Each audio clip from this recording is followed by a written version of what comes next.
জামাতকে নিয়ে তো আমাদের দেশের 18 কোটি মানুষ তাদেরকে চেনে। তারা হলো বহুরূপী, তারা হলো অন্তরে যেটা বলে মুখে সেটা বলে না, আর মুখে যেটা বলে অন্তরে সেটা বিশ্বাস করে না। তাদের স্বার্থের জন্য তারা পারে না এমন কোনো কাজ নেই। পূজা মণ্ডপে যেয়ে তারা নামাজ পড়েছে, এটা মানুষকে দেখানো। আমাদের মুক্তিযোদ্ধাদের বাড়ি চিনত না সেই পাকিস্তানি আর্মিরা, যাদেরকে এই জামাত, আল বদর, আল শামস এরা তাদেরকে দেখিয়ে দিয়েছে। জনাব তারেক রহমান কিন্তু সাধারণ অন্যান্য রাজনীতিবিদদের মতো নয়। জনাব তারেক রহমান বিশ্বের রাজনীতির মানচিত্রে একজন ব্যক্তি যার বাবা মা দুজনই সফল রাষ্ট্রপ্রধান ছিল একটা দেশের। এটা নজিরবিহীন। বিশ্বের কোথাও এরকম কেউ তাদের বাবা মা রাষ্ট্রপ্রধান ছিল এরকম কোনো নমুনা নেই। অতএব ওনার বক্তব্য হলো, উনি যখন বাংলাদেশে আসবেন আপনি দেখতে পারবেন যে ইনশাল্লাহ কীভাবে একটা রাষ্ট্র সুন্দর, সুশৃঙ্খল এবং চাঁদামুক্ত, সন্ত্রাসমুক্ত এবং কীভাবে সুশৃঙ্খলভাবে চলে সেটা দেখতে পারবেন। এবং আপনি যেটা বললেন যে নির্বাচনের বিষয়টা, হ্যাঁ, তারেক রহমান সাহেবের যে বক্তব্য, শহীদ রাষ্ট্রপতি জিয়াউর রহমান যেভাবে প্রার্থী নির্বাচন করেছিলেন, যাদের ভিতরে কোনো বদনাম নেই, যাদেরকে শিক্ষাগত যোগ্যতা আছে, যারা নম্র, ভদ্র এবং যারা মেধাবী এবং যাদের কোনো রকমের দেশপ্রেম ছাড়া নিজের ভাগ্যের পরিবর্তনের জন্য অন্যায়ভাবে যারা অর্থ উপার্জন করবে না, এই ধরনের নেতাদেরকে উনি নমিনেশন দিয়ে বাংলাদেশে একটা আমূল পরিবর্তন আনবে।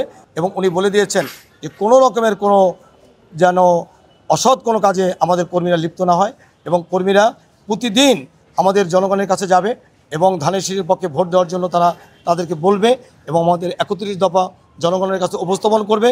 তারেক রহমান এবং খালেদা জিয়ার এবং শহীদ রাষ্ট্রপতি জিয়াউর রহমানের যে বর্ণাঢ্য যে রাজনৈতিক জীবন, সেই জীবনকে মানুষ যাতে ধারণ করতে পারে। জিয়াউর রহমানের ভিতরে ছিল সততা, তারেক রহমানের ভিতরে সেই সততা আছে। এবং তারেক রহমান এবং দেশনেত্রী এবং খালেদা জিয়া উনি ছিল আপসহীন নেত্রী, সৎ নেত্রী এবং জনগণ বান্ধব একজন নেত্রী। অতএব এই তিনজন নেতার যে আপনার জনগণের প্রতি যে ভালোবাসা এবং আস্থা, সেটাই আমাদেরকে জনগণের কাছে পৌঁছে দেওয়ার জন্য ইতিমধ্যেই আমরা কাজ শুরু করে দিয়েছি। জামাতকে নিয়ে তো আমাদের দেশের 18 কোটি মানুষ তাদেরকে চেনে। তারা হলো বহুরূপী, তারা হলো অন্তরে যেটা বলে মুখে সেটা বলে না, আর মুখে যেটা বলে অন্তরে সেটা বিশ্বাস করে না। তাদের দেখছেন ইতিমধ্যে কথা শুনেছেন যে জামাতকে দাঁড়িপাল্লায় ভোট দিলে জান্নাতে যাওয়া যাবে। সমস্ত আলেমরা এই ব্যাপারে প্রতিবাদ করেছে।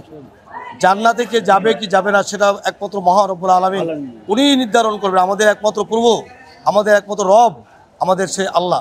কিন্তু দেখেন জামাত যে কথাগুলো বলেছে এ ব্যাপারে আলেমরা বলেছে যে এরা তো মুনাফিক।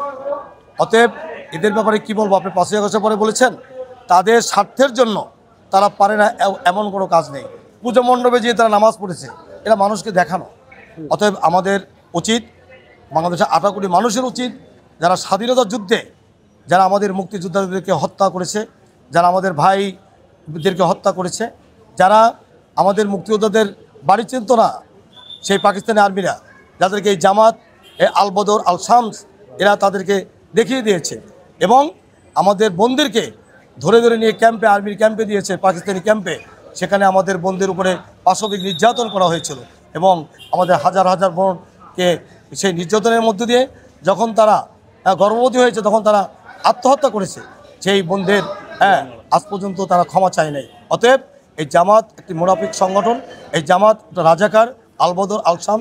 জামাতকে প্রতিহত করার জন্য জনগণ ইতিমধ্যেই তাদের ওই সুন্দর সুন্দর কথা বলে যে জনগণকে প্রলুব্ধ করে এবং জনগণকে বিভ্রান্ত করার জন্য যে বিভিন্ন কথাবার্তা বলছে, এটা জনগণ বুঝে ফেলছে। অতএব কোনো লোগো বলেন, কোনো বেশভূষা বলেন, কথাবার্তা বলেন, পাল্টিয়ে লাভ নেই। কারণ যাদের চরিত্র 71-এ মানুষের কাছে প্রকাশিত, তাদের চরিত্র যতই পরিবর্তন করুক, মানুষ ওই 71-এর কথা মনে রাখবে।